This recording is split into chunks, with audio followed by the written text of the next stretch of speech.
المكتب التعاوني للدعوة والإرشاد وتوعية الجاليات بمحافظة بدر। আলহামদুলিল্লাহ সালাতু ওয়াসসালামু আলা রাসূলিল্লাহ ওয়া বা'দ। সুপ্রিয় দর্শক ও শ্রোতা মণ্ডলী, আমরা একটি ফতোয়া শুনে থাকি। ফতোয়াটি হলো উমরি কাদা তথা বয়সের কাদা। কোনো ব্যক্তি যদি 5 বছর 10 বছর বা 20 বছর নামাজ পরিত্যাগ করে, নামাজ ছেড়ে দেয়, নামাজ পড়ে না, পরবর্তী সে অনুশোচনা করে তওবা করে আবার যখন ইসলামে প্রবেশ করে নামাজ শুরু করে, তখন তাকে একটি কোর্স দেওয়া হয়। যে কোর্সটি মাওলানা সাহেব বা ইমাম সাহেবরা দিয়ে থাকেন যে আপনি এতদিন নামাজ ছেড়ে দিয়েছেন, তাই প্রত্যেক নামাজের সাথে 2 রাকাত 4 রাকাত নফল পড়ে নেবেন। এটি পূর্বে যে আপনি নামাজ পড়ছেন এটি আদায় হয়ে যাবে। এটি সম্পূর্ণ ভুল ফতোয়া। এটি হলো বিদ্যা ছাড়া ফতোয়া দেওয়া।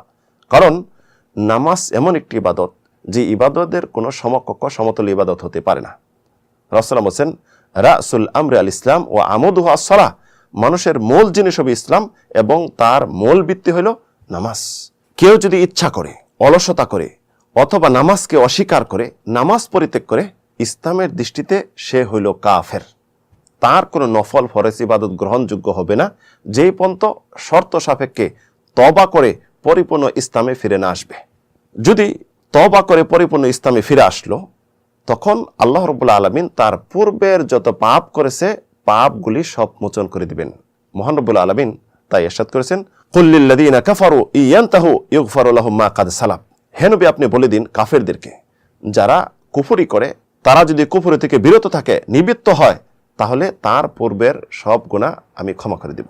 এমনইভাবে রাসূল সাল্লাল্লাহু আলাইহি ওয়াসাল্লাম আমর ইবনে আস কে বলছেন, হে আমর ইবনে আস, আমা আলিমত আন্নাল ইসলামা ইয়াহদিম মা কানা ক্বাবল, তুমি কি জানো না ইসলাম পূর্বে সব কিছু ধ্বংস করে দেয়, মুছে দেয়।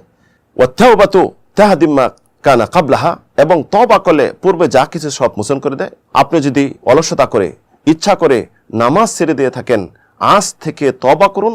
তওবা করার পরে যদি 5 ওয়াক্ত নামাজ আদায় করুন, আল্লাহ রাব্বুল আলামিন পূর্বের গুনাহ আপনার ক্ষমা করে দিবেন। এবং আপনি যদি 5 ওয়াক্ত নামাজ সঠিকভাবে পড়ে যান, কোনো নামাজ ছেড়ে না দেন, আল্লাহ রাব্বুল আলামিন আপনাকে সফল কাম ব্যক্তির মাঝে গণ্য করে নেবেন।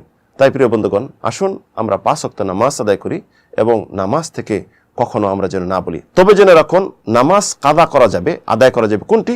যদি কেউ নামাজকে ভুলে যায় অথবা নামাজ থেকে ঘুমিয়ে যায়, তখন স্মরণ হওয়ার সাথে সাথে কাজা করে নেওয়া, এটি হলো নামাজের কাফারা। তাই আসুন আমরা সঠিকভাবে নামাজ আদায় করি এবং ইসলামের সঠিক যেটি মাসআলা এটার উপর আমল করি। আল্লাহ রাব্বুল আলামিন তৌফিক দান করুন।